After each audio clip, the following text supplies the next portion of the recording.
Good evening, good evening, good evening. Welcome to another edition of Bible Study.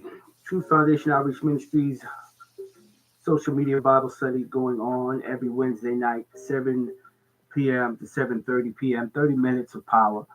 We're going to get right into it. We thank God for each and every one of you for tuning in and for logging on. Those of you who are watching us live here on either YouTube or Facebook. We are live, simultaneously broadcasting on both social media platforms. If you're watching this on the replay, we appreciate you, no matter which way you're doing it, for taking time out of your busy schedule and being with us for this Bible study. Of course, tonight's Bible study topic is expect adversity. Expect adversity is the topic for tonight. Before we get into it, let me just this bright light is a little too bright. Yeah, that's a little better. That's a little bright in my eye. Expect adversity is the topic for tonight. Before we get into it, let's get a quick word of prayer. Father God, we are coming to you at this time as humbly as we know how, Lord. We just want to thank you for space, time, and opportunity to go into a little bit of Bible study on tonight. God, help us help us one to another, God. We ask that you bless those that are viewing this, God, whether they do it in real time or in a replay. We appreciate each and every soul blessed to be a part of Bible study on this day. In Jesus' name, let us all say amen. Brothers and sisters, boys and girls, ladies and gentlemen, God wants to deal with us just for a quick little moment about expecting adversity. Of course, we know what adversity means, and we pretty much think we know what the word expect means, but I wanted to get the definition of expect to get into it just a little bit so we could be a little more familiar with what we're talking about when we say expect adversity. The word expect by definition is to look forward to or to regard as likely to happen or to anticipate the occurrence or the coming of. So we are to expect adversity. A lot of times we make a lot of plans. We make a lot of plans of what we would like to see happen, those things that we would wish to happen. And we make plans for upcoming days and events and things that we want to see come to fruition.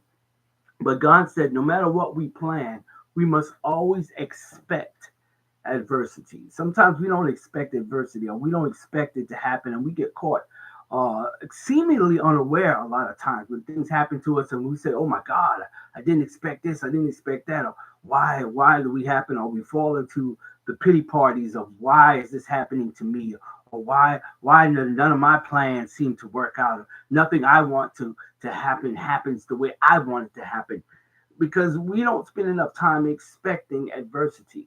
And God is saying, anytime, especially if we're planning things of God, especially if we're planning the good things of life, we have to expect adversity because it's the enemy's job to bring adversity our way. He is our adversary, which is where the term adversity comes from. We get adversity from our adversary. So many times we want to come out on top. We want to win. We want positive things to happen. We want the victory in a lot of things. But God said there is no victory without an adversary. There is no victory without adversity. That's a guarantee. There is no victory without adversity. In other words, you can't win unless you're going against an opponent. There has to be an adversary. There has to be some kind of opposition in order for there to be a victory. Where does victory come from? It comes through the overcoming or the defeating of an opponent leads to victory. So there is no victory without adversity. So we have to expect adversity. No fighter gets into a ring and not expecting to be hit. No fighter, no fighter gets into the ring without expecting to be hit. We cannot go through life and not expecting the enemy to act up. We cannot go through trying to serve God and not expecting to meet the adversary. It makes no sense for you to even think like that. Why are we so surprised when things don't go our way? Why are we so surprised when things don't always work out exactly how we planned them? Why are we so surprised when people talk about us? Why are we so surprised when people backstab or come against us? Why are we so surprised when these are the adversities of life? These are things that come happen in our life that are meant to happen, are expected to happen, because if these are the things that we have to overcome in order to get the victory. So we miss it out. We miss out when we fool ourselves into thinking that there should be no adversity in life. God said we are to expect adversity because it is a part of getting to victory. We have to go through the adversity to get to the victory. Everybody wants the victory, but don't want to face the adversary. We don't want the adversity of life. We don't want the hard things to come. We don't want to have to go over the obstacles or through the roadblocks or through the storms of life. These are the things that come to make us cherish the victory that much more. We cherish the victory because of what we went through to get it. But how can we not expect to go through anything and still want to get everything that we want? We have to learn how to expect the adversity. I like the definition of expect when it says to look forward to. Because when I heard the words to look forward to, it made me realize that we not only should expect adversity, but we should look forward to it. We should anticipate it. We should relish it. We should welcome it. We should welcome the adversity of life because those things help build us. The character in us is built through those adversity, through the adversity of those facing those adversities of life. So when we look forward to it, like we look forward to Christmas or we look forward to birthday gifts, we should look forward to adversity. We should look forward to going through. We should relish the struggle. So many times, especially in this day and age, these generations and each generation tries to eliminate the struggles of their generation. So what am I saying? We try to raise our kids and help them not have the struggles that we have. But sometimes we're so busy taking away their struggle, we take away their character. We're so busy taking away the adversity that they should be facing, the same adversity that made us the individuals that we are, the things that people acknowledge and uh, appreciate about us, those things they admire about us, is born through our adversity. But we take so much time and pride in taking away the struggle from our children. And we wonder why our children don't have as much character as we would like them to have. They're not as strong as we were. The new generation is not as durable as the older generation because the newer generation, every generation gets weaker and weaker because there's less adversity. There's less challenge, there's less struggles for them to go through. If you take away all the struggles, you take away the strength. If you take away all the adversity, you take away the character of a generation. And each generation is seeming less and less full of the strength that they need to overcome and get to the victories that they should have. What saddened me is when I realized that the schools started to dumb down education and they started changing the level of what was failing and what was passing. They changed the level, they brought it lower. So they lowered the standards of the school. That says a lot about our society. When they lower the level of education, when they lower the standards of passing, my God, think about it. The school system has been, the level of passing is lowered. So our children don't even have to try as hard to pass. They don't have to study as much to pass because we're taking away their need to even expect adversity. We're lowering the level of our standards. We're expecting less from our children, educational wise, but then we expect more from them socially. It doesn't make sense. We are to expect adversity, not lessen our expectations of it, but we should expect, and the level of expectation should be at a level that is standard across the board. So we shouldn't lower that level and expect more from our children. We should expect adversity in all things that we do because us being children of Christ, there is an adversary that doesn't want to see us succeed. There's an adversary that doesn't want to see us get that promotion. There's an adversary that doesn't want to see us start that business or begin writing that book or go after that higher education. There's an adversary that doesn't want to see these things. We have to expect him to show up. Every day we should walk out with an expectation of the adversary. An expectation of adversity should be on our mind every time. Every day we wake up and every time we walk out of our house, we should expect adversity. Every plan that we lay out, every hope that we lay out, we should expect adversity. We should look forward to it, adversity. We should expect adversity. The other definition of expect is to regard as likely to happen. We should understand that hard things are likely to happen. Bad things are likely to happen. Death is inevitable. It is a part of life. If something goes up, we should expect that it's going to come down. If we have highs in life, we should expect there to be lows in life. It is foolish and so ridiculous for us not to expect that. It's ridiculous for us not to anticipate the occurrence or coming of trouble. Trouble is guaranteed. Just as good as there was a daylight, darkness must come. It's common sense. But sometimes common sense isn't always common. So we are shocked when bad things happen. We're shocked when people pass, when life ends for people. We act like we are so shocked and so taken by surprise. But why? Why? Why are we living and acting like we don't expect adversity? Why are we making plans and acting like we don't expect for anything to go wrong? We should be planning. The wise people used to teach us when we were little. When you make a plan, you got to have a plan B and C, D, E, F, and G. Because you have to plan for those unexpected situations. We have to expect that.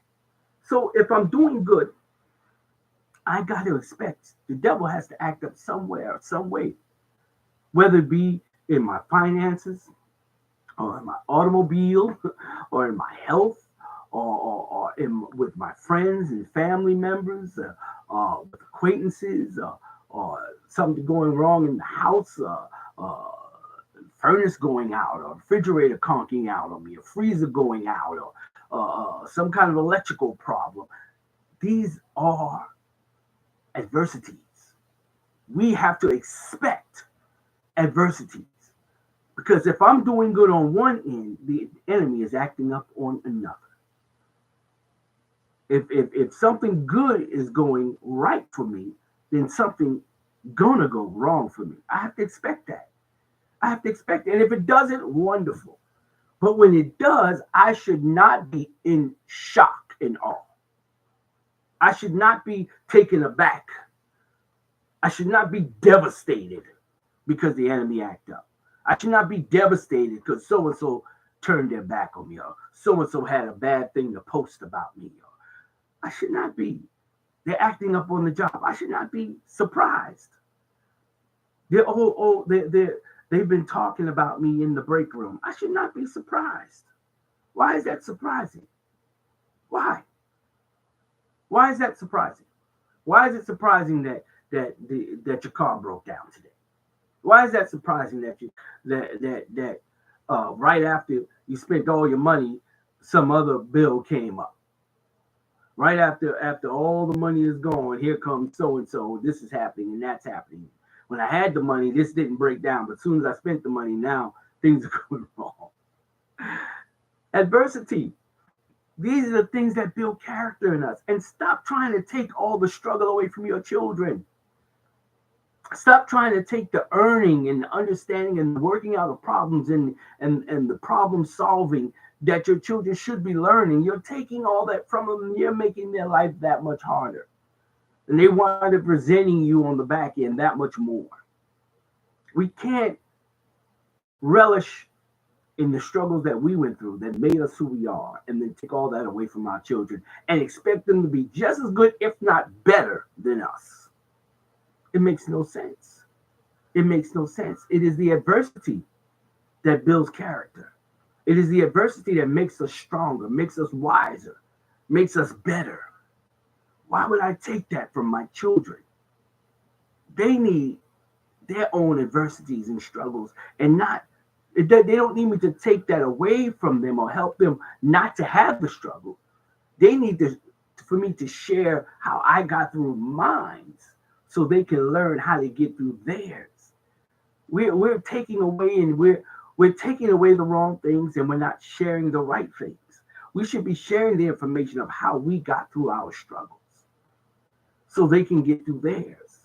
Not trying to take all the struggle from them, not trying to take all the weight of life from them and carry it for them.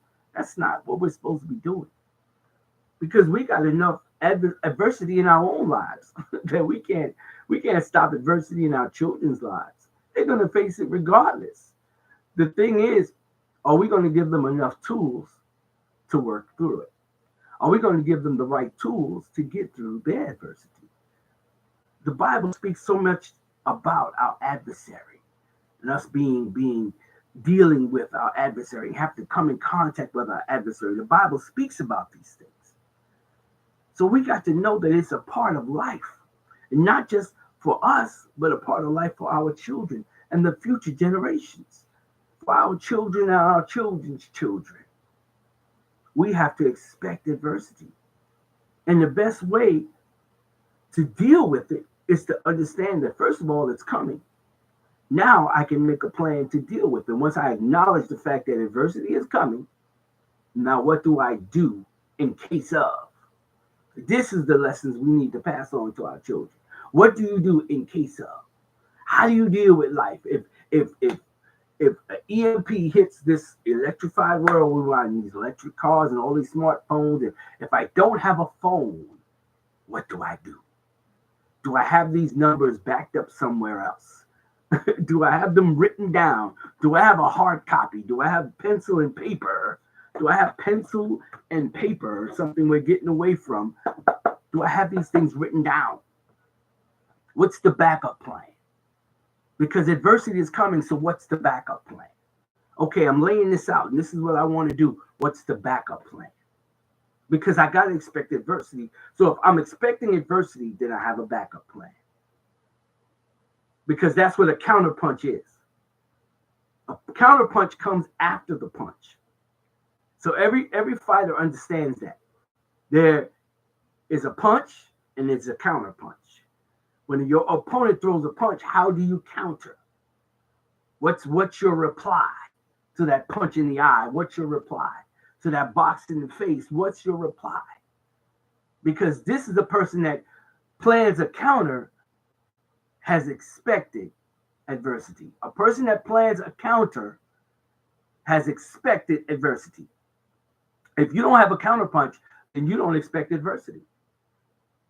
There's a saying they used to say, everybody has a plan until they get punched in the face. Because those people aren't expecting adversity. When people talk, I always laugh about it, especially black people. They like to say what they're going to do to other black people.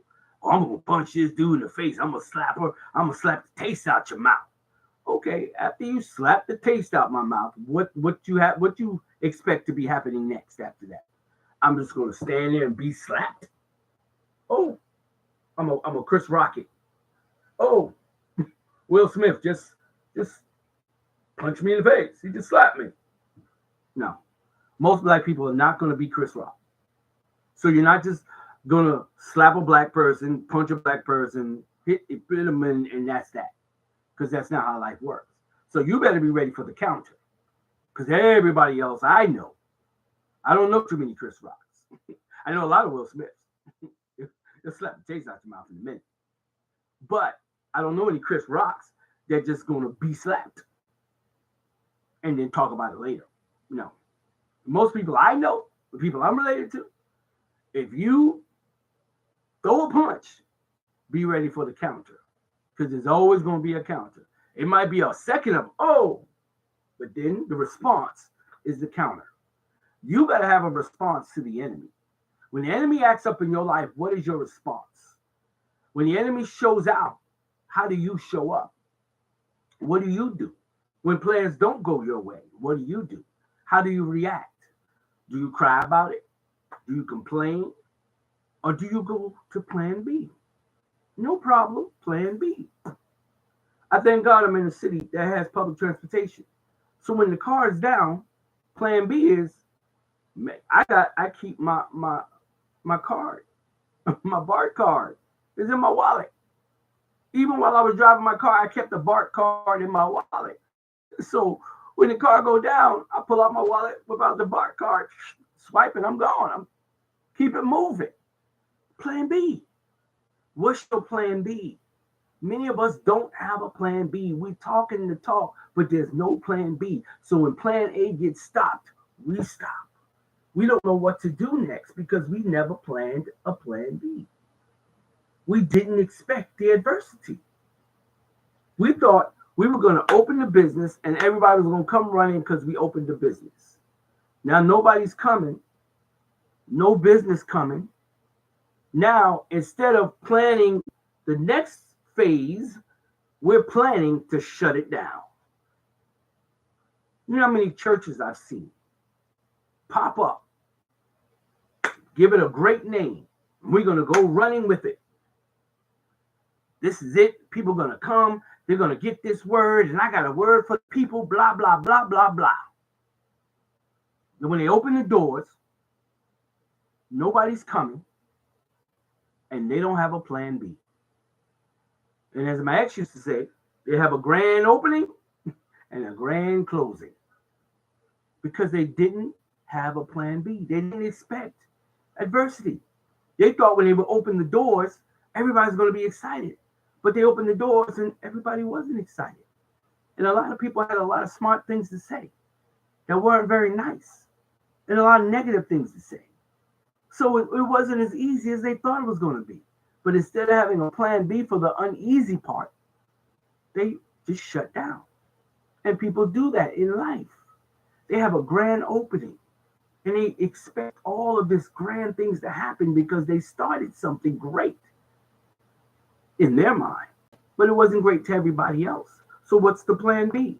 Did you have an advertising plan put together? Did you have a marketing strategy laid out? Did you find another way to draw in people? What was the plan? What was the plan? Because apparently it only had one phase, and after that phase, there was nothing else left. You gotta have a plan B. If you're expecting adversity, you always have a plan B. And as I said in the beginning, because time is wound up and this 30 minutes goes by so quickly, but I'm just trying to help somebody to expect adversity. Expect things to go wrong because they will, but have a plan B, C, D, E, F, and G. Know what you're going to do when things don't work out or things don't go exactly according to your plan. Know what you're going to do next. Have a plan B and expect adversity. Expect it. We are children of God. There's no way we're going through this life without it. We have an adversary. We have an enemy. We have something out there that's lurking and wanting to stop us on every hand. We have to plan for it. We have to expect adversity, expect the unexpected. Stop being surprised by things. Stop being so in shock and awe. Stop being so quick to want to quit and give up. Stop being so quick to want to give up and retreat. No surrender, no retreat. Expect adversity and keep moving forward. You can do it. You can make it. My time is far spent. I only have 30 minutes, and I give you those 30 minutes with all my heart. I want you guys to take this word, apply it to your lives, and make something happen, y'all. And above all else, please stop taking or trying to stop all the adversity in your children's lives. Let those children struggle and become who they're supposed to be. Let them have their portion of struggle. It's not going to kill them. It didn't kill you. It's not going to kill them. It's okay. Let them figure it out. It's okay. It's okay. It's adversity, and we need it. Adversity builds character, and there's no victory without adversity. I love each and every one of you. Remember, if you need me, I'm here. If you need me to pray with you, I'm here. Give me a call, 843-263-9358. If you want me to pray with you, I will gladly do so. If you need me, I'm right here. I'm only a phone call away. It doesn't matter that we're in different time zones. It doesn't matter what the distance is. If I'm able to do, I will do. And it's a part of my job as a man of God to pray with you and for you. And I'm going to continue to do that. Remember, I love each and every one of you, and there's nothing you can do about it. Don't forget to join me in the morning for the Royal Praise Party on Green Moon Radio. All right? Download the app and take us with you wherever you go. God bless each and every one of you. Remember to meet me right back here next Wednesday, 7 p.m. for another edition of Wednesday Night Bible Study with Truth Foundation Outreach Ministries. Yours truly, Apostle Derek Moon. I'm out. Peace.